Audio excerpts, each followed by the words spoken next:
नमस्कार। आज हम बात करने जा रहे हैं एक काफ़ी इम्पॉर्टेंट टॉपिक, कॉम्बिनेशन। कॉम्बिनेशन की जब हम बात करते हैं तो हमें पता होता है कि दो ग्रह कुंडली में जब एक साथ बैठे होते हैं तो एक कॉम्बिनेशन हमारी कुंडली में बना होता है। मगर प्रॉब्लम कहाँ पर है कि नॉर्मली हमें जो कॉम्बिनेशन दिखाई देता है केवल वही कॉम्बिनेशन ही होता। There are lots of combination in our horoscope. हमें केवल 10% कॉम्बिनेशन के बारे में पता होता है जो हमें सीधा तौर पर दिखाई देते हैं। मगर आपकी कुंडली के अंदर बहुत सारे कॉम्बिनेशन ऐसे होते हैं जो दिखाई नहीं देते मगर काम 100% करते हैं। तो उन्हीं सब रूल्स को हम टेस्ट करेंगे, चेक करेंगे और आपने उन्हीं सभी रूल्स को अपने अपनी फैमिली की चार्ट में अप्लाई करना है, देखना है। डेफिनेटली आप भी सरप्राइज होंगे कि ये बात तो हमें पता ही नहीं थी। एंड द सबसे इंपॉर्टेंट थिंग कि कोई भी कॉम्बिनेशन अगर आपकी कुंडली में बना हुआ है तो वो अपने रिजल्ट कैसे देगा, कब देगा और उसके बेस्ट रिजल्ट कैसे प्राप्त करें। अगर हमें ये बात पता लग जाए तो फिर हम चीज़ों को बहुत ईजिली मैनेज कर सकते हैं। उन राज योग जो हमारी कुंडली में बने होते हैं उनके फायदे उठा सकते हैं। होता क्या है कि बहुत सारे राज योग हमारी कुंडली में बने होते हैं मगर हम उसका फायदा नहीं उठा पाते। कई बार वो राज योग कुंडली में बने रह जाते हैं, हमें पता ही नहीं होता कि ये रिजल्ट क्यों नहीं दे रहे। तो यहाँ पर उन्हीं सब के बारे में बात करेंगे। सूर्य और बृहस्पति से स्टार्ट करेंगे। तो अभी तक हमने जो बात करी है वो 9 प्लैनेट यानी कि पिछली जो अभी वीडियोस के बारे में बात करी है, पिछली वीडियोस हमने बनाई हैं उसके अंदर हमने शनि से लेकर जितने भी 9 प्लैनेट हैं उन सबके बारे में बात करी है कंटिन्यूसली। उसमें बात करने का पर्पस क्या था, बात तो बहुत पहले भी की हुई है और कई बार की गई है, मगर अभी जो लास्ट की वीडियो है उसमें बात करने का पर्पस ये था कि आप लोग अपनी लगन कुंडली के अंदर प्लैनेट की पोजीशन कैसी भी हो, अच्छी हो या खराब हो, तो उनको इम्प्रूव कर सकें। खराब बैठा हुआ है तो समझ जाएं उन वीडियोस को देखकर कि भाई यहाँ पर ये बैठा है तो खराब है, और खराब है या अच्छा है नहीं चेक करना आता तो भी दोनों ही कंडीशन में वहां पे जो आपको प्रिकॉशन एंड रेमेडीज बताई गई है 9 के 9 प्लैनेट को लेकर, जब आप उनको अप्लाई कर लेते हैं ऑल लाइफ के लिए, आजीवन भर के लिए, देन ग्रेजुअली वो काम करते हैं और हम बाय डिफॉल्ट अपनी लगन कुंडली में जो प्रॉब्लम लेके पैदा होते हैं, क्योंकि किसी की भी लगन कुंडली 100% सही नहीं होती, कुछ ना कुछ प्रॉब्लम भगवान ने देके भेजी है। उसके पीछे के बहुत सारे फैक्टर होते हैं, काम होते हैं, उसके बारे में बात नहीं करेंगे। तो यहाँ पर आप अपने 9 के 9 प्लैनेट को कैसे अच्छा करें, खराब है तो उन्हें अच्छा करें और अच्छे हैं तो उनको और अच्छा करें, उसकी बात करी थी। अब बात करते हैं कॉम्बिनेशन की, और ये एक ऐसा टॉपिक है जिसको लेकर सभी लोग सबसे ज्यादा कंफ्यूज रहते हैं। तो आज हमने सबसे पहला जो टॉपिक स्टार्ट किया है वो किया है बृहस्पति और सूर्य। अब सूर्य और बृहस्पति ये सबसे ही अच्छा कॉम्बिनेशन है। क्यों अच्छा कॉम्बिनेशन है? क्योंकि सूर्य क्या है, सभी 9 के 9 प्लैनेट में उनको राजा कहा गया है, और बृहस्पति क्या है, गुरुदेव, यानी कि सभी 9 प्लैनेट के गुरुदेव। यहाँ पर गुरुदेव और राजा दोनों का कॉम्बिनेशन जबरदस्त राजयोग कुंडली में बनाता है। मगर हमें सीधे सीधे तौर पर यह पता होता है कि सूर्य बृहस्पति कुंडली में एक साथ बैठे हैं तो यहाँ पर अब ये अच्छा रिजल्ट देंगे, मगर किस प्रकार का रिजल्ट देंगे, कब देंगे, रिजल्ट क्यों नहीं मिल रहा है, उन सब की बात करेंगे। और सबसे इंपॉर्टेंट कि इनके कॉमन रिजल्ट सभी हाउसेस में क्या मिलेंगे उसकी बात करेंगे।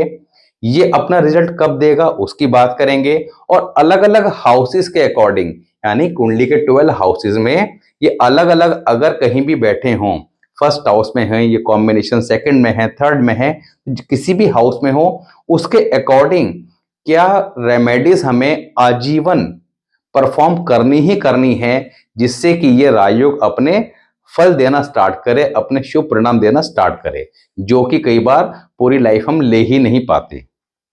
तो यहाँ पर जब हम बात करते हैं सूर्य और बृहस्पति की, तो सूर्य कुंडली के अंदर राजा हैं, आपको पता है, और बृहस्पति उनके मित्र हैं, तो दोनों ही मित्र ग्रह हैं तो एक अच्छा बड़ा राजयोग बनाते हैं।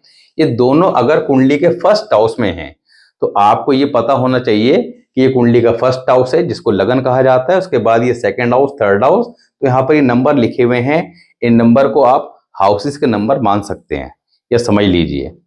ये कालपुरुष कुंडली भी है, तो कालपुरुष कुंडली के अंदर भी फर्स्ट हाउस में मेष राशि ही आती है। तो कालपुरुष कुंडली के बारे में हमें पता होना सबसे ज्यादा जरूरी है, क्योंकि बिना उसको समझे आप चीजों को गहराई तक नहीं समझ सकते।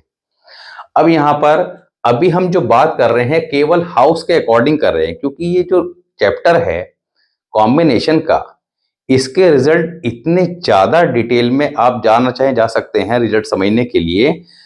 फर्स्ट हाउस में है, फर्स्ट हाउस में भी अगर इनको हम 12 अलग अलग राशियों में डिवाइड कर दें कि मेष राशि में है या वृषभ में है, तो इनके सबके रिजल्ट चेंज होते चले जाएंगे। यानी कुछ रिजल्ट तो कॉमन मिलेंगे, मगर राशि चेंज होने पर रिजल्ट भी चेंज होते चले जाएंगे। तो अगर उसकी बात करेंगे तो बहुत ही ज्यादा लंबा टॉपिक हो जाएगा। हमारा पर्पस क्या है कि भाई ये कॉम्बिनेशन अगर हमारी कुंडली में फर्स्ट हाउस पे है या किसी भी हाउस में है, तो उसके बेस्ट रिजल्ट कैसे लेने हैं, ये इंपॉर्टेंट है सबसे पहले, ताकि ये काम हम इमीडिएटली स्टार्ट कर दें। बाद में फर्दर हम डिटेल में समझते रहें कि भाई ये इस राशि में है तो क्या होगा, इस राशि में तो क्या होगा, इसकी दशा अंतरदशा आएगी, गोचर, ये सब चीजें बात की हैं। हमें बेसिकली अपने चार्ट को कैसे मजबूत करना है, तो पिछले 9 प्लैनेट के बारे में बात करिए, अब कॉम्बिनेशन की, और साथ ही आज का वीडियो जब आप समझ लेंगे आपको पूरा एंजॉय करेंगे, मजा आएगा, और जो प्रेडिक्शन आपको बताई जाएंगी वो प्रेडिक्शन आपको मैच करती दिखाई देंगी। उसको आप टेस्ट कीजिएगा अपनी फैमिली, अपने यार दोस्तों की हॉरोस्कोप में। आपके पास कम से कम 20-25 चार्ट होने चाहिए। जब इतने चार्ट लोगों के होंगे, और ये ऐसे लोग होने चाहिए जिनके बारे में आप सब कुछ डिटेल में जानते हों, जिससे कि आप उन बातों को इजीली समझ पाएं। ये चीज यहाँ पर ऐसे काम कर रही है, इसकी लाइफ में ये इवेंट ऐसे हुआ, इसके साथ ये प्रॉब्लम चल रही है, तो आप समझ जाएंगे। तो ये फर्स्ट हाउस में हो तब क्या होगा फर्स्ट हाउस के ये अंदर कॉम्बिनेशन बहुत अच्छा है, मगर पहले हम बात करते हैं कि ये कॉम्बिनेशन कुंडली में कहीं भी हो, कुंडली में कहीं भी हो तो अपना बेस्ट रिजल्ट कब देता है, तो सूर्य प्लस बृहस्पति इज इक्वल टू मून। देखो जब तक क्या होता है कि हम सीधा सीधा थ्योरेटिकल बात पर बात करते हैं कि भाई ठीक है ये कॉम्बिनेशन बना हुआ है, ये राजा है, ये गुरु है, इसके ये रिजल्ट देखने को मिलेंगे, तो मगर इसके साथ साथ जब हम ग्रामर को अप्लाई कर देते हैं, ग्रामर क्या होता है कि किसी भी जैसे भाषा, हिंदी भाषा हो या इंग्लिश भाषा हो, तो उसको अगर आपको एक राइट वे में समझना है, करेक्टली इसको यूज करना आना है, तो उसके लिए ग्रामर को अप्लाई करना होता है। इसी तरह एस्ट्रोलॉजी के अंदर भी हम ग्रामर को जब तक नहीं समझेंगे तब तक चीजों को नहीं ठीक कर पाएंगे। ग्रामर की बात हम पहले बहुत बार कर चुके हैं, आगे भी और डिटेल में करेंगे, मगर अभी क्या है कि शॉर्टकट में समझ लें। तो सूर्य क्या है, इस कॉम्बिनेशन के एक कॉमन फैक्टर क्या है कि सूर्य क्या है, गवर्नमेंट है, बृहस्पति क्या है, हमारे घर के बुजुर्ग हैं। इसको ऐसे समझेंगे, बृहस्पति हमारे घर के बुजुर्गों के कारक हैं। बुजुर्ग के अंदर कौन आते हैं, ग्रैंडफादर, और जब ग्रैंडफादर नहीं होते तो हमारे पिता ही हमारे घर के अंदर बुजुर्ग की श्रेणी में आ जाते हैं, दैट इज जुपिटर।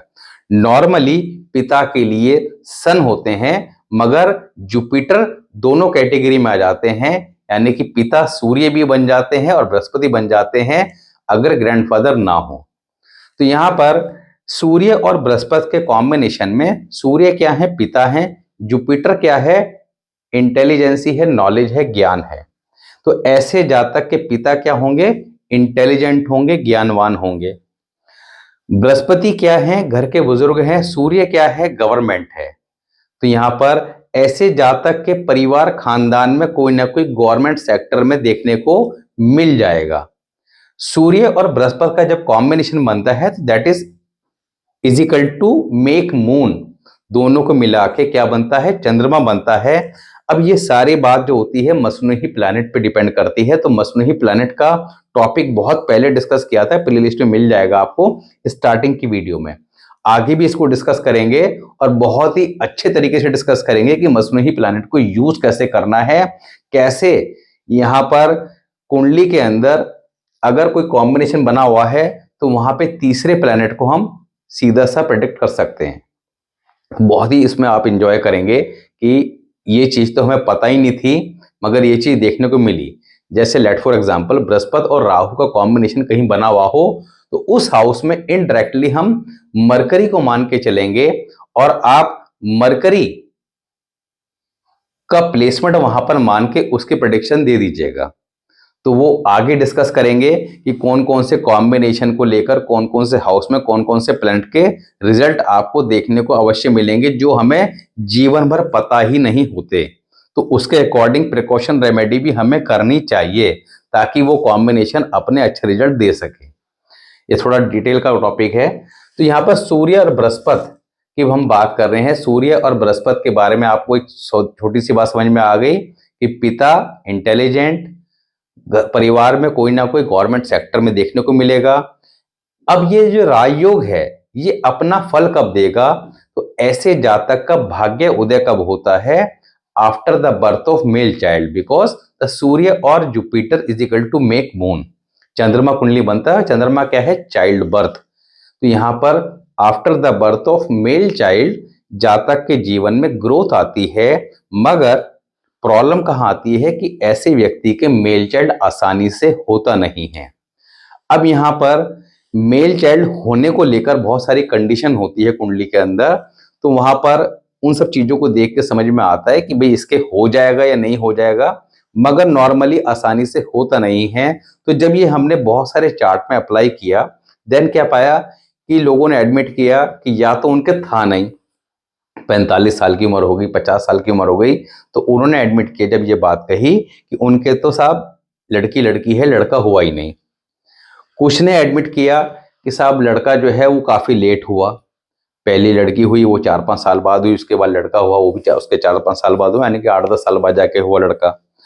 कुछ ने एडमिट किया कि साहब टाइमली हो गया। अब इन सब चीजों के पीछे कुंडली का 5th हाउस, कुंडली के 5th हाउस में बैठे प्लैनेट, कुंडली के अंदर केतु, इन सारी कंडीशन को चेक करना पड़ता है, मगर नॉर्मली इसकी जो प्रेडिक्शन आएगी वो ये निकल के आएगी। अब ऐसे में कि भाग्योदय मेल चाइल्ड के बाद होगा, मगर मेल चाइल्ड आसानी से होगा नहीं, मगर जिसके हो जाएगा उसके लाइफ में मेल चाइल्ड होने के बाद कुछ ना कुछ अच्छा होना स्टार्ट होता है, ग्रोथ आनी स्टार्ट होती है। और ऐसे बहुत सारे लोगों में पाया। तो 90% केस में क्या हुआ, सपोज कीजिए 10 कुंडली के अंदर ये कॉम्बिनेशन मिला, तो 10 में से 8 या 9 ने एडमिट किया कि साहब लेट हुआ या हुआ नहीं, मगर एक ने एडमिट किया साहब हो गया। अब जिसके हो गया तब उससे क्या प्रश्न किया कि आप ये बताइए कि उसके होने के बाद जीवन में क्या ग्रोथ आई। उन्होंने कहा यस, मैंने जो कुछ भी हासिल किया, चाहे मेरा प्रमोशन हुआ है या जॉब लगी है या बिजनेस में ग्रोथ आई है या प्रॉपर्टी बाय करी है, मकान बनाया, गाड़ी खरीदी, ग्रेजुअली मैं उसके बाद राइज करता चला गया। तो यहाँ पर ये कॉमन से फैक्टर हैं जो कुंडली के किसी भी हाउस में हो। मगर अब एक बात बताइए, सूर्य बृहस्पति का कॉम्बिनेशन तो बचपन में आप पैदा हुए तब आपकी कुंडलियां बन गया। अब हमने कह दिया कि साहब after the birth of male child जीवन में ग्रोथ आएगी, तो भाई शादी तो जाके होगी आपका 25-26 के बाद जाके नॉर्मली। तो उससे पहले बाय बर्थ जो ये कॉम्बिनेशन बना हुआ है, इसके रिजल्ट कैसे अच्छे प्राप्त करें। तो यहां पर अगर ये कुंडली के फर्स्ट हाउस में है, तो फर्स्ट हाउस में होगा तो इसके क्या रिजल्ट मिलेंगे अगर ये आपकी या आपके परिवार किसी की कुंडली में है। ऐसे जातक की अगर बात करें तो these people are very intelligent, बुद्धिमान, ज्ञानवान होते हैं, मगर ज्ञान ज्यादा होने की वजह से they like to advice to other people, दूसरों को ज्ञान बांटने की इनको आदत होती है। दे लाइक टू टीच, इनको पढ़ाना पसंद होता है। ऐसे जातक के बाल जो हैं वो थोड़ा सा झड़ते ज्यादा हैं, लड़की हो तो उनके बाल ज्यादा झड़ते हैं, लड़का हो तो समय से पहले बाल कम हो जाते हैं।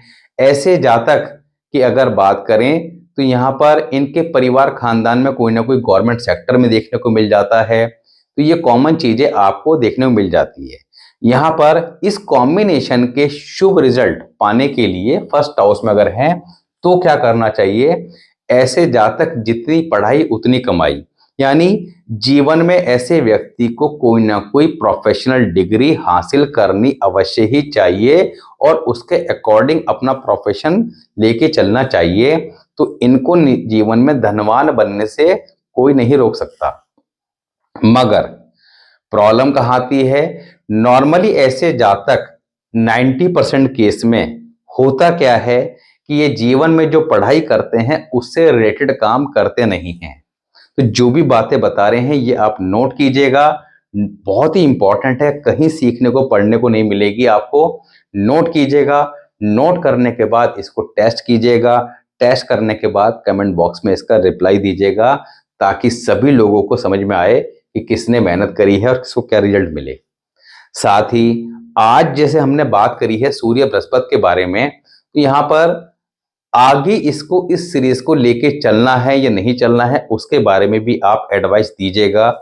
अब अगर लेके चलना है तो किस तरीके से लेके चलना है, जैसे आज हम बात कर रहे हैं सूर्य बृहस्पति के बारे में, तो सूर्य के साथ पहले सारे कॉम्बिनेशन कवर कर लें, ऑल 12 हाउसेस के बारे में, या पहले अलग अलग की बात करें कि आज सूर्य बृहस्पति कर ली, फिर कल को मंगल और बृहस्पति की कर ली, या मंगल शनि की कर ली, उसके बाद राहु और शनि की कर ली। इस तरह अलग अलग करें ताकि टेस्ट कुछ चेंज दिखाई दे, या सूर्य के साथ ही एक सीरीज लेके चलें जिससे कि आपको इजीली नोट्स बनाना हो जाए और आप इजीली समझ पाए। तो जैसे भी हो आप बताइएगा। दूसरा, पीछे हम लगातार किसी न किसी कुंडली का विश्लेषण करते आ रहे थे और पर्पस ये था कि भाई किसी न किसी की कुंडली का विश्लेषण करते हैं ताकि किसी का भला हो जाए। हर आदमी कंसल्टेशन नहीं ले सकता, मगर कुछ लोगों ने कमेंट बॉक्स में लिखा कि सर उससे क्या होता है, वीडियो लेंदी हो जाता है और जिसकी कुंडली का विश्लेषण होता है उसमें बाकी लोगों को इंटरेस्ट नहीं होता, तो उसकी वजह से थोड़ा सा उसको अवॉइड कीजिए। तो उसको लेकर थोड़ा सा मैं कंफ्यूज हुआ, उसको ब्रेक किया। ब्रेक करने के दो कारण थे, क्योंकि लास्ट हमने जो भी 7-8 वीडियो बनाई हैं वो अपने आप में ही लेंदी हो गई थी, लगभग 20, 25, 30 मिनट की शॉर्ट। देखिए मेरा पर्पस क्या रहता है कि सब कुछ पहले से तैयार करके देन आपके सामने एक्सप्लेन करें, ताकि जो लिखने का समय है वो बच जाए। ऐसा नहीं है कि आपसे बात करते करते लिख भी रहे हैं तो उससे टाइम बहुत बढ़ जाता है, 20 मिनट की वीडियो 50 मिनट में जाके कवर होगी। तो कोशिश ये है कि जो 50 मिनट का मैटर है वो आपके सामने 20 मिनट में ही दे दिया जाए। तो इस वजह से भी यहाँ पे हमने किसी कुंडली को अभी डिस्कस नहीं किया। तो क्या कुंडली का डिस्कशन करना चाहिए, क्योंकि डिस्कशन करने के पीछे ये है कि किसी का भला भी हो जाए, दूसरा आपको प्रैक्टिकल वे में सीखने को मिल जाए। तो यहाँ पर इस कॉम्बिनेशन के बेस्ट रिजल्ट पाने के लिए क्या करना है कि आपका कोई ना कोई प्रोफेशनल डिग्री हासिल करें और अपना कैरियर उसके अकॉर्डिंग लेके अवश्य ही चलें। सेकंड हाउस में यही कॉम्बिनेशन है तब क्या होगा? सेकंड हाउस में अगर ये कॉम्बिनेशन है तो बहुत ही जबरदस्त राजयोग बनता है। जैसे फर्स्ट हाउस में बड़ा जबरदस्त है क्योंकि यहाँ पर दोनों ही प्लैनेट अपनी अच्छी पोजीशन में होते हैं। यही अगर सेकंड हाउस में होंगे तो यहाँ पर भी ये एक अच्छी पोजीशन में होंगे, मगर थोड़ी सी प्रॉब्लम कहाँ पर है? सेकंड हाउस के अंदर काल पुरुष कुंडली के अकॉर्डिंग यहाँ पर सेकंड नंबर यानी कि वृषभ राशि आती है और यहाँ क्या आती है? मेष। तो फर्स्ट हाउस में मेष राशि आती है। मेष राशि के ऑनर मंगल है और मंगल के दोनों ही मित्र हैं, तो फर्स्ट हाउस के अंदर ज्यादा पावरफुल हो गया। अब सेकंड हाउस में भी ये पावरफुल तो है, मगर थोड़ी सी प्रॉब्लम कहां क्रिएट करते हैं कि यहां पर वीनस के हाउस में बैठ गए आके। वीनस बाय डिफॉल्ट कालपुरुष कुंडली के अकॉर्डिंग इस घर के ऑनर हैं। बृहस्पति तो वहां पर कंफर्टेबल है क्योंकि बृहस्पति सेकंड हाउस के कारक हैं, तो कारक ज्यादा इंपॉर्टेंट होता है कंपेयर टू ऑनर। तो बृहस्पति वहां आके बैठ गए। बृहस्पति सेकंड हाउस के अंदर एक्सट्रीमली पावरफुल होते हैं। अगर ये शुभ कंडीशन में हो या इनको शुभ कर लिया जाए तो कुंडली के अंदर कितने भी खराब योग हो उन सबको अकेले ही कवर कर लेते हैं, क्योंकि गुरु जो है वो एक पावरफुल पोजीशन में आ गए, बहुत स्ट्रांग पोजीशन में आ गए। और गुरु क्लास के अंदर आपने देखा होगा ना कि जैसे आप पढ़ते थे, इसको ऐसे समझिए, जब आप पढ़ते थे तब क्या होता था? क्लास के अंदर कुछ बच्चे ऐसे होते हैं जो होशियार होते हैं, कुछ बच्चे ऐसे होते हैं जो बहुत ज्यादा शरारती होते हैं, दंगा करते हैं। मगर क्या वो हर एक की क्लास में दंगा करते हैं? ऐसा नहीं है। जो टीचर थोड़ा सा सीधे हैं या ढीले हैं उनकी क्लास के अंदर वो हुटिंग करेंगे, शोर मचाएंगे, दंगा करेंगे, कुछ ना कुछ प्रॉब्लम क्रिएट करेंगे ताकि क्लास डिस्टर्ब हो। मगर कोई वहीं पे टीचर आ गया, किसी का पीरियड आ गया कि वो थोड़ा सा सख्त मिजाज के हैं, आपका, तो ऐसे में सारे के सारे बच्चे जो हैं वो कंट्रोल रहेंगे। उन्होंने कहा इस पीरियड में तो चुपचाप ही बैठना, वरना भी वो क्लास लगा देंगे, पिटाई कर देंगे। तो इसी तरह हमें समझना है कि जुपिटर क्या है, गुरु है, सेकंड हाउस में पावरफुल हो गए। अब कुंडली के अंदर शनि राहु केतु वगैरह कुछ भी खराब कंडीशन में हो, कुछ ज्यादा जातक का बिगाड़ नहीं पाते, जुपिटर उनको अकेला ही डिफेंड कर लेता है। सेकंड हाउस में सूर्य और बृहस्पति का जब कॉम्बिनेशन होगा तो ऐसे जातक को किन बातों का विशेष ध्यान रखना चाहिए।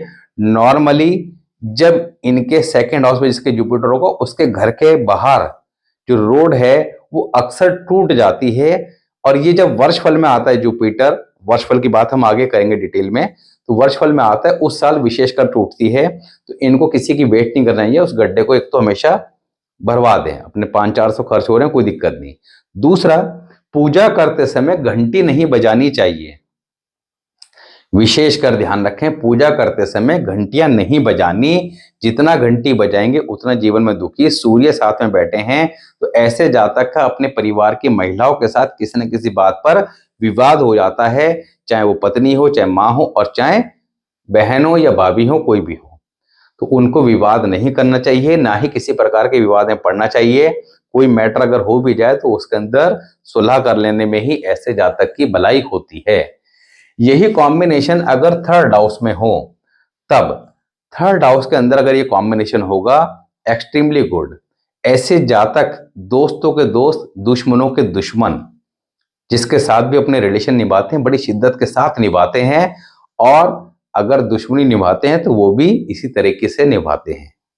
ऐसे जातक के अंदर एक लीडरशिप क्वालिटी होती है। जब ये बात करते हैं 10 लोगों के बीच में तो लोग इनकी बात सुनना पसंद करते हैं। ऐसे जातक जीवन में किसी का सपोर्ट लेते नहीं हैं, जो कुछ हासिल करते हैं अपने दम पर करते हैं। बहुत अच्छा कॉम्बिनेशन है, अपने काम के प्रति बड़े फोकस्ड होते हैं। ऐसे जातक को इस कॉम्बिनेशन के इस हाउस में शुभ रिजल्ट पाने के लिए आजीवन क्या काम करना चाहिए, यहां पे जो बताया जा रहा है वो लगन कुंडली के अकॉर्डिंग आजीवन दुर्गा चालीसा का पाठ हमेशा करें। दूसरा, घर में किसी प्रकार का कोई ब्रोकन अम्ब्रेला ना रखें, टूटा हुआ छाता ना रखें। तो इस बात का ध्यान रखें कि ये काम नहीं करना और ये करना है आजीवन। फोर्थ हाउस में यही कॉम्बिनेशन हो तो भी एक्सट्रीमली गुड है, क्योंकि जहां चंद्रमा का घर है, फोर्थ हाउस के अंदर आपका बृहस्पति की कर्क राशि आती, जहां पर वो उच्च के हो जाते हैं। चंद्रमा का घर है, सूर्य भी यहां पर कंफर्टेबल जोन में रहते हैं, तो एक प्रकार का एक बहुत बढ़िया राजयोग बनता है। ऐसे जातक को इस राजयोग का रिजल्ट पाने के लिए क्या करना है, साथ ही प्रॉब्लम कहां रहती है, ऐसे जातक के जीवन में जो भी पढ़ाई करते हैं उससे रिलेटेड काम करते नहीं हैं। अब आप कहेंगे कि नहीं साहब, मैंने तो देखा है उसकी उम्र 30 साल है। मैंने क्या कहा, आपने अप्लाई कहां करना है, चेक कहां करना है, जिनकी उम्र कम से कम 40 साल हो या 40 साल क्रॉस कर गई हो। ऐसे लोगों के कुंडलियों में जाके इन चीजों को टेस्ट करना है, ताकि उनके जीवन में घटनाएं घटित हो चुकी हों। तो ऐसे जातक जीवन के अंदर जो पढ़ाई करते हैं, मैंने बहुत सारे केस देखे कि किसी ने इंजीनियरिंग करी तो उन्होंने 5-7 साल इंजीनियरिंग करी, उसके बाद अपना कैरियर शिफ्ट कर लिया। किसी ने डॉक्टरी करी, 1 करोड़ रुपया खर्च कर दिया, विदेश में डॉक्टरी करके आए, मगर उनसे पूछा तो उन्होंने कहा यस, मैंने 2-4 साल डॉक्टरी करी, उसके बाद मेरा मन नहीं लगा, मैंने चेंज कर दिया।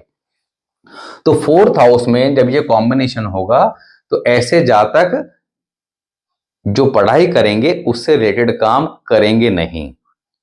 इनको कौन से सेक्टर फायदा करते हैं, इनको ज्ञान बांटने का कार्य। अब ज्ञान बांटना या सिखाना, तो जहां पर these people can be A astrologer, a teacher, A professor, A yoga teacher, healing teacher, इस तरह से कुछ भी सिखाने का कार्य करते हैं, उसके अंदर ये बड़े सक्सेस होते हैं। और बहुत बड़े बड़े कुछ एस्ट्रोलॉजर हैं जिनकी कुंडली में ये कॉम्बिनेशन था, मैं नाम नहीं लूंगा, मगर उनका कैरियर के अंदर भी इसी तरह का चेंज आया। जब उन्हें समझ में आई ये बात, तब उन्होंने क्या करा कि आपका अपने प्रोफेशन को स्विच करके एस्ट्रोलॉजी में चले गए या योगा का ट्रेनिंग सेंटर खोल लिया, कुछ भी इस तरह की फील्ड में गए तो वहां पे काफी ज्यादा उनको सक्सेस मिली। मगर दूसरी प्रॉब्लम कहां पर है, फोर्थ हाउस में जब ये कॉम्बिनेशन हो तो ऐसे जातक अपने माता पिता के साथ रह नहीं पाते, उनसे दूर चले जाते हैं। तो ऐसे जातक को अपने माता पिता के साथ अवश्य रहना चाहिए। माता पिता के साथ रहें, उनकी सेवा करें, तो जीवन में इनको किसी प्रकार की कोई बड़ी परेशानी आती नहीं है। उनसे दूर जाते हैं तो परेशानी अवश्य आती है। फिफ्थ हाउस में ये कॉम्बिनेशन हो तब क्या करें? पांचवें घर के अंदर ये कॉम्बिनेशन निश्चित तौर पर बहुत बढ़िया होता है, क्योंकि पांचवें घर के अंदर कालपुरुष कुंडली के अकॉर्डिंग सिंह राशि आती है। सिंह राशि के ऑनर कौन है? सूर्य। और इस घर के जो कारक हैं वो जुपिटर। अब ये सारी बातें जो बताई जा रही हैं आपको लाल किताब कॉन्सेप्ट बताई जा रही हैं। जो लाल किताब के कॉन्सेप्ट को नहीं जानते होंगे तो वो थोड़ा सा कंफ्यूज होंगे, क्योंकि जब हम वैदिक के अकॉर्डिंग बात करते हैं तो वहां पे कारक और भाव थोड़ा बदल जाते हैं, कुछ कॉमन रहते हैं। मगर हमने जब लाल किताब के कॉन्सेप्ट को फॉलो करना है, क्योंकि रेमेडीज जो करनी है वो इसी के अकॉर्डिंग है, तो लाल किताब को ही पूरा लेके चलना है और सारी चीजें परफेक्टली मैच करेंगी। कोई भी चीज आप चेक करेंगे तो मिसमैच नहीं करेगी। पांचवें घर के अंदर अगर ये कॉम्बिनेशन है तो ऐसे जातक के स्वभाव में थोड़ा सा एग्रेशन, गुस्सा ज्यादा रहता है।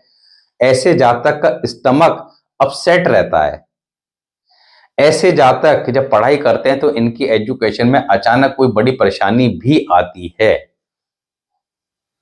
तो यहां पर ऐसे जातक की अगर बात करें तो इनके मेल चाइल्ड हो जाए, और वो भी अगर ये बृहस्पतिवार के दिन हो जाए, और आजकल तो फैसिलिटी हो गई है कि आप खुद करवा सकते हैं, क्योंकि नॉर्मली चाइल्ड क्या होते हैं, सिजेरियन होते हैं। तो अगर आप डॉक्टर टाइम दे देता है कि भाई 1 हफ्ते के ड्यूरेशन में कभी भी हम लोग ऑपरेशन कर देंगे, तो बहुत सारे डॉक्टर्स जो हैं खुद ही एडवाइस कर देते हैं आजकल तो कि आप किसी एस्ट्रोलॉजर से या पंडित जी से पूछ लीजिए कि भाई आपका जो सही टाइम है वो कौन सा रहेगा इस 1 हफ्ते के ड्यूरेशन में, ताकि हम उस टाइम पीरियड में अपना बच्चे की पैदाइश करवा सकें। तो यहाँ पर बृहस्पतिवार के दिन हो जाए तो सोने पे सुहागा। और अगर ये कॉम्बिनेशन फिफ्थ हाउस में बना हुआ है, फिफ्थ हाउस थोड़ा सा भी स्ट्रांग है, तो ऐसे जातक को अचानक धन की प्राप्ति होती है, चाहे लॉटरी के माध्यम से हो या शेयर मार्केट से हो या किसी भी तरह के इस तरह की फील्ड से हो। सिक्स्थ हाउस में अगर ये कॉम्बिनेशन हो तो ऐसे जातक की अगर बात करें तो ऐसे जातक, यहाँ पर ये कॉम्बिनेशन अगर थोड़ा भी खराब हुआ, अब देखो यहाँ पे अच्छे खराब की बात नहीं कर रहे हैं, कैसे चेक करना है, क्योंकि वो फिर बहुत ही बड़ा टॉपिक हो जाएगा। वो फिर एक हाउस के ऊपर लगभग 30 मिनट का वीडियो बन जाएगा। कहेंगे आप तो फर्दर इन फ्यूचर जो है उसके बारे में बात करेंगे। मगर अभी पर्पस क्या है कि भाई आपके कहीं भी हो, हमें करना क्या है, ताकि ये काम तुम लगातार शुरू कर दें। पता लगा 1-2 साल हो गए सीखते सीखते, और जो काम करना था वो 2 साल बाद पता लगा, तो 2 साल बाद की जगह अभी से पता लग जाए तो ये काम शुरू कर दो, उसके बाद सीखते रहो आप। तो सिक्स्थ हाउस में ये कॉम्बिनेशन हो तो ऐसे जातक को जब गुस्सा आएगा तो अचानक आएगा, बड़ी तेज आएगा। ऐसे जातक की अगर बात करें तो इनके जीवन में किसी न किसी कारण एक बार बदनामगी भी होती है। ऐसे जातक की अगर बात करें तो ऐसे जातक के ऊपर गॉड की ब्लेसिंग भी होती है। जीवन में कितनी बड़ी मुसीबत आ जाए, ईश्वर ही इनको बचा के ले जाता है। ऐसे जातक का गोल्ड गिरवी रखा जाता है, चोरी हो जाता है, इस तरह की घटनाएं भी घटती हैं। ऐसे जातक के परिवार खानदान में किसी न किसी को हार्ट अटैक भी अवश्य आता है। अब यहाँ पर इन सभी खराब चीजों को ठीक रखने के लिए, क्योंकि बचपन में पता लग गया तो ये घटनाएं जीवन में घटेंगी, टेस्ट करने के लिए 40+ के किसी भी व्यक्ति के चार्ट में आप चेक कीजिएगा, 5-10 के, उनसे सब बातें पूछिएगा, समझ में आ जाएगी। जब बात समझ में आ जाए, किसी बच्चे के देख लो तो आप समझ जाना कि ये घटनाएं उसके जीवन में घटेंगी। तो ऐसे में अभी से इलाज करके चलें ताकि परेशानियों से बचाव हो। तो यहाँ पर ऐसे जातक को माथे पर हल्दी का तिलक अवश्य लगाएं। स्ट्रीट डॉग की सेवा यथासंभव करें। लेफ्ट हैंड की लिटिल फिंगर में गोल्ड का छल्ला अवश्य पहन के रखें। और साथ ही एक काम और कर लें कि संडे के दिन मंदिर से जैसे लोग पैसे चढ़ाते हैं, तो कोई पैसा उठा के चुपचाप ले आए और लाके उसको अपनी अलमारी में हमेशा के लिए रख लें। अच्छा, पांचवें घर के ये कॉम्बिनेशन हो तो एक बात का और ध्यान रखना चाहिए कि ऐसे जातक को एक आदत होती है कई बार कि डेली मंदिर जाना, मंदिर का प्रसाद खाना और मन्नतें मांगना, और इनकी मन्नतें पूरी हो भी जाती हैं, मगर बाकी सारी बातें ठीक हैं। अच्छा, मंदिर जाना के ऊपर तो मैंने आपको पहले बता रखा है किन लोगों को मंदिर जाना चाहिए, किन लोगों को नहीं जाना चाहिए, मगर होता उल्टा ही है। जिनको जाना चाहिए वो जाते नहीं हैं और जिनको नहीं जाना चाहिए वो जाते हैं। तो इसके ऊपर पहले एक वीडियो बना रखी है, प्लेलिस्ट में आपको मिल जाएगी कि धर्म स्थान जाना चाहिए नहीं चाहिए।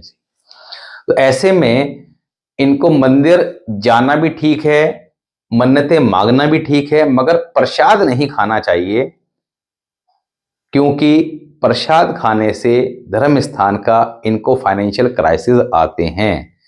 अगर खाना पड़ जाए, नॉर्मली क्या करें, अवॉइड करें। खाना पड़ जाए तो पैसे अवश्य चढ़ाएं, फ्री में ना किसी से प्रसाद लें ना प्रसाद खाएं। जब भी कभी ऐसी परिस्थिति आए तो पैसे अवश्य चढ़ाएं। 7th हाउस में अगर ये कॉम्बिनेशन है तो मैरिड लाइफ में चैलेंजेस क्रिएट अवश्य ही करता है। संतान सुख में बाधा उत्पन्न करता है। तो यहां पर क्या करना चाहिए, ऐसे जातक को घर के अंदर मंदिर की स्थापना, अब मंदिर की स्थापना को लेके लोग कंफ्यूज हो जाते हैं कि मंदिर रखना सबको चाहिए, घर के अंदर मंदिर का स्थान भी होना चाहिए। अब मंदिर के स्थान से मतलब क्या है, आप मंदिर लकड़ी का रखें, कैसे भी रखें, उसमें प्रॉब्लम नहीं है, मगर फोटो लगाएं। मूर्तियां स्थापित ना करें, शंख शिवलिंग, ये हम प्रॉपर जो मंदिर स्थापित कर लेते हैं वो ठीक नहीं है। और स्पेशली जिसके जुपिटर 7th हाउस में हो, इनके यहां जरूर मिलेगा। और इनको पूजा पाठ करने की आदत ज्यादा भी होगी। जितना ये पूजा पाठ करेंगे उतना शुक्र इस घर में वीक होता चला जाएगा।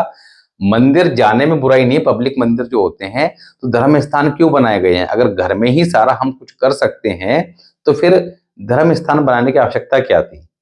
तो कायदे में धर्म स्थान जाना चाहिए, वहां पे सेवा करनी चाहिए, अपने घर के अंदर धूप बत्ती जलाएं, पूजा पाठ करें, यही सारे कार्य करने चाहिए। तो यहाँ पर यही प्रिकॉशन है। साथ ही 8th हाउस में अगर ये कॉम्बिनेशन है तो ऐसे जातक अपने हाथ से अगर किसी को दवाई इत्यादि देते हैं तो उसको यथाशीघ्र जल्दी आराम आता है, तो इनको अवश्य देनी चाहिए, चाहे कोई बीमार हो। ऐसे जातक बड़े दानी स्वभाव के भी होते हैं, प्यार से कोई कुछ ही मांग ले सब कुछ देने को तैयार होते हैं। ऐसे जातक की अगर बात करें तो ऐसे जातक को जीवन में सभी सुखों की प्राप्ति हो जाती है। ऐसे जातक बहुत ज्यादा धनवान हो या ना हो, मगर आराम की सभी वस्तुएं ऐसे जातक को जीवन में मिल जाती हैं। ऐसे जातक की स्पेशलिटी क्या होती है कि ऐसे जातक दुनिया में कहीं जाके भी लाभ कमाने में सक्षम होते हैं। ऐसे जातक एक स्थान पर बैठकर, घर पर बैठकर काम करने, कोई भी कार्य करते हैं, वो भी अगर ये ज्योतिष के कार्य में जाते हैं, ये कुछ पढ़ाने का कार्य करते हैं, ज्ञान बांटने का कार्य करते हैं, तो उनको विशेष लाभ मिलता है।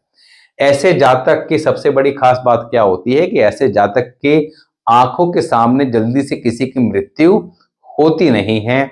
ऐसे जातक के ऊपर गॉड की स्पेशल ब्लेसिंग होती है, यानी कि जब कभी भी कोई बड़ी मुसीबत जीवन में आती है तो ईश्वर इनको उस मुसीबत से निकाल कर ले जाता है। तो इनको डेली ईश्वर से प्रार्थना अवश्य ही करनी चाहिए। 9th हाउस में अगर ये कॉम्बिनेशन हो तब ऐसे जातक के घर के अंदर जो मंदिर का स्थान होता है वो कॉर्नर में होता है, जबकि कॉर्नर में रखना नहीं चाहिए। ऐसे जातक की अगर बात करें तो नॉर्मली ये लोग भाग्यशाली होते हैं, इनको डेली गंगा जल अपने ऊपर छिड़कना चाहिए। ऐसे जातक को कभी सिल्वर की कोई भी आइटम ना गिफ्ट करनी चाहिए, ना गिफ्ट लेनी चाहिए। तो इन बातों का ध्यान रखें, धर्म की पालना करें, तो यहां पर ये कॉम्बिनेशन डेफिनेटली शुभ परिणाम देता है। यही कॉम्बिनेशन अगर 10th हाउस में हो, तो 10th हाउस आपको पता है कौन सा है, 10th हाउस ये है। 10th हाउस में हो तब ऐसे में ऐसे जातक को बालों में ब्लैक कलर की डाई अवॉइड करनी चाहिए। अब ये बचपन में तो कोई करेगा नहीं, करेगा कब जाके, जब कम से कम 35-40 साल के बाद जाके जब बाल व्हाइट होना स्टार्ट होते हैं। नॉर्मली जो एस्ट्रोलॉजर होते हैं वो बाल व्हाइट ही रखते हैं, वो डाई के चक्कर में पड़ते नहीं हैं। मगर हम क्या कहते हैं कि भाई ठीक है, व्हाइट रखना हर कोई नहीं चाहता, तो ऐसे में अगर जरूरी हो तो ब्राउन कलर कर लें, मेहंदी कलर कर लें, सर पे रेड कलर की या व्हाइट कलर की टोपी या कैप वगैरह जरूर पहन के रखें। आजीवन पहने तो बहुत बढ़िया बात है। ऐसे जातक को एक बीमारी होती है दूसरों का भला करने की, और ये जितना दूसरों का भलाई के चक्कर में पड़ते हैं उतना ज्यादा जीवन में दुखी रहते हैं। तो they should avoid novel way and adopt smart way. ऐसे जातक नेम और फेम के शौकीन भी होते हैं, और अगर ये जो अभी इनको बताया जा रहा है इसको लगातार फॉलो करेंगे तो नेम और फेम जीवन में इनको मिल भी जाता है। यही कॉम्बिनेशन अगर 11th हाउस में हो तब क्या करें? तो ऐसे जातक जब तक अपने पिता के साथ रहते हैं तो पिता और पुत्र दोनों तरक्की करते हैं। जातक के अंदर एक कॉन्फिडेंस रहता है। पिता से दूर जाने पर ऐसे जातक का कॉन्फिडेंस लेवल डाउन चला जाता है और जीवन में स्ट्रगल स्टार्ट हो जाता है। तो इनको कोशिश ये करनी चाहिए कि या तो पिता के साथ रहें या पिता को अपने साथ रखें। मदिरा, मांस, शराब और नॉनवेज का सेवन बिल्कुल ना करें, अदरवाइज संतान को लेकर परेशानी जीवन में अवश्य आती है। ऐसे जातक की अगर बात करें तो यहां पर अच्छा 10th हाउस में एक चीज और थी कि 10th हाउस में अगर आपके ये कॉम्बिनेशन हो तो ऐसे जातक को गले में गोल्ड चेन नहीं पहननी चाहिए और डेली मंदिर भी नहीं जाना चाहिए। उपाय वगैरह के लिए जाएं तो एक अलग विषय है। तो 11th हाउस में अगर ये कॉम्बिनेशन है तो केसर का तिलक, देखिए केसर का जो तिलक है वो तो मेरे हिसाब से हर किसी व्यक्ति को लगाना चाहिए ही चाहिए। हाँ, पर्टिकुलर जब हाउसेस की हम बात करते हैं तो कई जगह स्पेशल रिकमेंड किया गया है, मगर मेरा मानना यह है कि अगर कहीं भी हो तो लगाने में कोई बुराई नहीं है, लगाना फायदा ही देता है। क्योंकि कुंडली के अंदर जब हम तिलक लगाते हैं तो हमारे दोनों जो ये आईब्रो होती है इसके बीच सेंटर का पॉइंट जो होता है वो क्या होता है, केसर का तिलक क्यों कहा गया, केसर का हो या हल्दी का हो, या ये भी अवेलेबल नहीं है तो पीले चंदन के लगा लो। तो ये कुंडली का सेकंड हाउस होता है। और मैंने अभी आपको क्या बताया कि सेकंड हाउस में अगर जुपिटर प्लेस्ड है तो ऐसे में कुंडली के अंदर शनि, राहु, केतु, वेतु कितने खराब कॉम्बिनेशन क्यों ना हो वो अपना बैड रिजल्ट दे नहीं पाते। तो इसी वजह से केसर का तिलक लगाने से जुपिटर को सेकंड हाउस में प्लेस्ड किया जाता है, जिससे कि वो वहां पे जब अपनी एनर्जी देना स्टार्ट करेगा लगातार लगाते रहेंगे और इसके रिजल्ट मिलते हैं। तो आप करके देखिएगा। 12th हाउस में अगर ये कॉम्बिनेशन है तब क्या करें? तब ऐसे में ऐसे जातक को अपने घर के अंदर एक बात का विशेष ध्यान रखें कि घर में किसी प्रकार के जाले ना लगे हों। दूसरा, ऐसे जातक थोड़ा एक्सपेंसिव इन नेचर होते हैं, खर्चीले स्वभाव के होते हैं। इनको सामान लाने के लिए अगर बाहर भेजा जाए तो ये ज्यादा क्वांटिटी में लेके आते हैं। And the most important thing कि they should expense. If they expense the money will come more, if they stop the expenses the money will not come. पैसे आना कम हो जाएंगे। ऐसे जातक को गले में गोल्ड चैन अवश्य पहननी चाहिए। गोल्ड चैन नहीं पहन सकते तो रेशमी पीला धागा पहने। माथे पे, कानों पे, गले पे, नाभि पे, फिर हाथ धोकर जीवा पर हल्दी या केसर किसी भी चीज का तिलक अवश्य लगाएं। केसर का बेस्ट होता है, केसर नहीं लगा सकते तो हल्दी लगा लें। ऐसे जातक को अपने घर में कोई भी धार्मिक किताबें रखी हों तो उनको बहुत अच्छे से तरीके से रखना चाहिए। उनकी साफ सफाई का विशेष ध्यान रखना चाहिए। तो ये कॉम्बिनेशन आपको डेफिनेटली बहुत अच्छे रिजल्ट देता है।